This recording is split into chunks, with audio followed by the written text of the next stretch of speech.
The final episode of Daredevil, Born Again, Straight to Hell, delivers a tense, character-driven climax that not only redefines Matt Murdock's journey, but also dramatically reshapes the MCU's street-level landscape. Today's video is going to explore the narrative, character arcs, and the overwhelming amount of MCU Easter eggs and callbacks to the original Netflix series, while pondering the finale's significance for the future of New York in the MCU.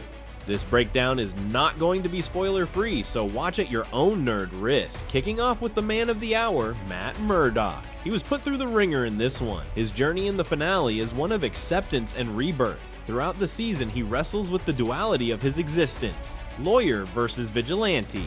The events of the finale force him to accept that the system is broken and that Daredevil is needed more than ever. His decision to don the costume again and lead the fight against Fisk is a moment of catharsis and commitment, signaling that he can no longer separate his two identities. Whereas the villain of the show, Wilson Fisk, also known as Kingpin, his arc is one of regression. Despite earlier attempts to legitimize his rule, the finale sees him revert fully to his Kingpin persona, ruling with fear and violence.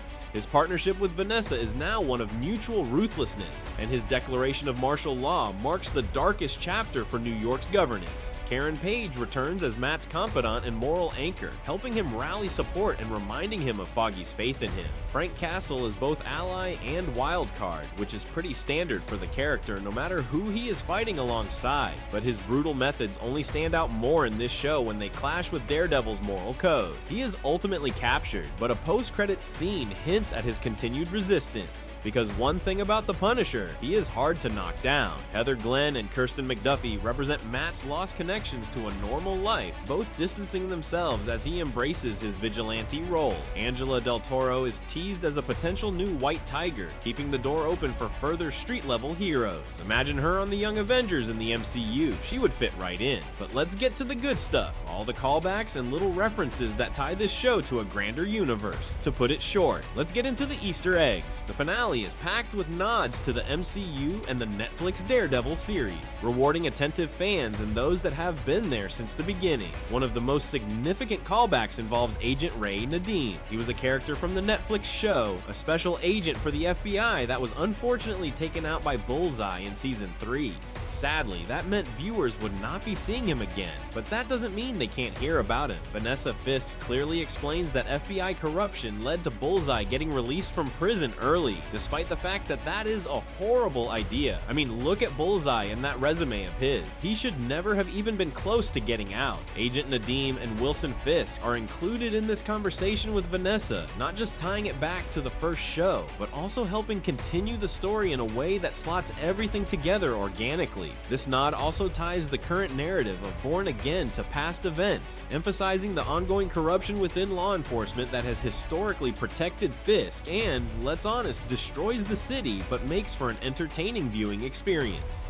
Another key reference is the stuff about Red Hook Port or Red Hook Pier, which Vanessa and Fisk use as a criminal hub. The port is designated as a free port by a historic legal document from 1855, allowing them to launder money under the guise of urban revitalization.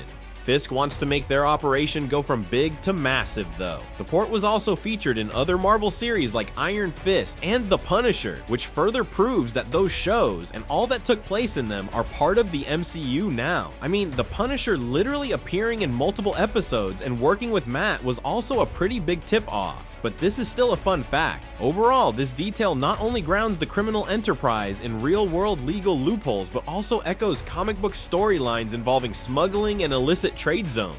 Moving on to the clothes. Fisk's attire also pays homage to his comic book roots. In the finale, he wears a stained white suit, a classic look for the Kingpin character. This visual choice symbolizes his full embrace of his villainous persona and mirrors his appearances in both the Marvel comics and the Netflix series. The red splatter on his suit, particularly during his confrontation with Matt, echoes the recurring motif of the rabbit in a snowstorm painting, which has been associated with Fisk's character since the series' beginning. The painting painting, often blood-splattered, symbolizes the inevitable violence that defines Fisk's life and criminal empire. And while we are the topic, the painting is featured many times throughout the show, but heavily featured in a scene where Vanessa and Wilson share a victory dinner. As they clink glasses, behind them is the painting. With Wilson decked out in his white suit and Vanessa in her dress, they mirror the painting in the visual cue of their violent compatibility. Like the splatter and the painting is not lost on the audience. The visual motif of Fisk's red splattered suit and the rabbit in a snowstorm painting symbolize the inescapable violence and chaos surrounding him. But back to the original point, the Red Hook port. The scene where Bullseye crashes the port's inaugural black and white ball echoes the Netflix series' iconic wedding crash, foreshadowing the cyclical nature of Fisk's criminal dominance and Daredevil's ongoing struggle. The episode also seems to reference the Secret Empire storyline from the comics, the story where an evil Captain America used Dark Force energy to terrify the residents of New York by plunging the city that never sleeps into complete darkness. Born Again does something similar, creating chaos and worry, but this time it's all orchestrated by Fisk, yet still reminiscent of Hydra's Dark Force-powered attack in Secret Empire Zero. This moment underscores Fisk's desire for control and chaos, aligning with the comic's themes of authoritarianism and manipulation.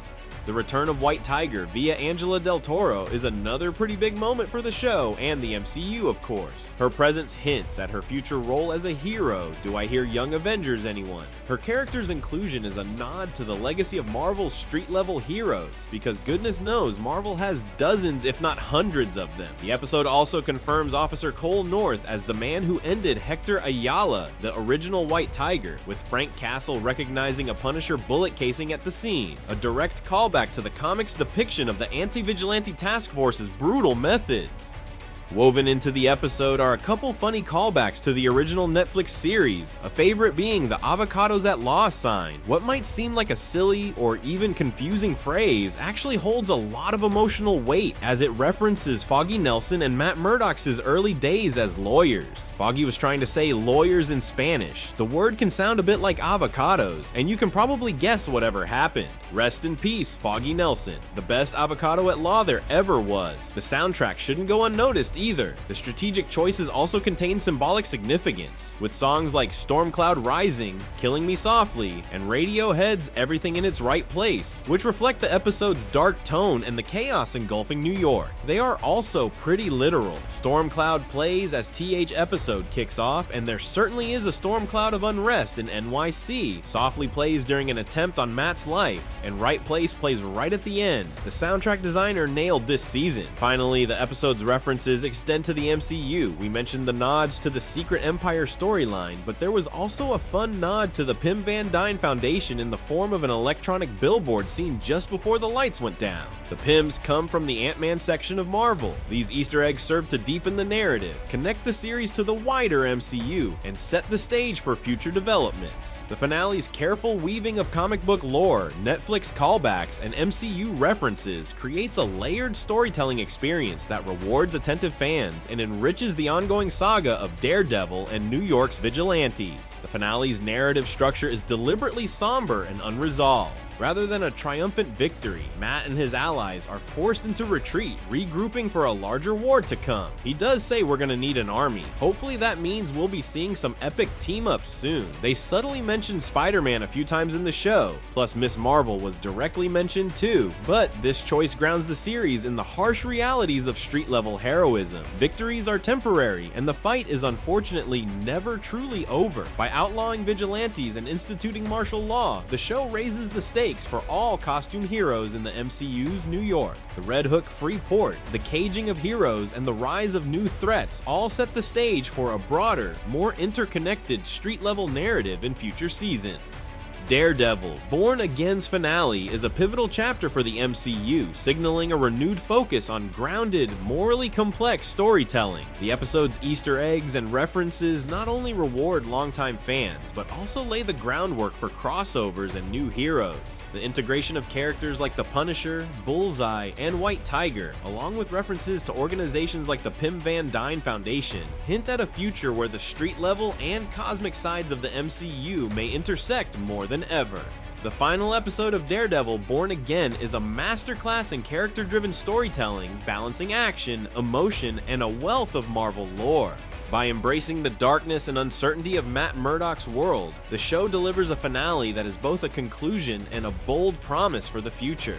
With its rich tapestry of MCU Easter eggs and its commitment to exploring the cost of heroism, Born Again ensures that Daredevil's fight and the fight for New York has only just begun. Let us know your thoughts on the finale in the comments, and don't forget to check out the other videos over here on Top 10 Nerd.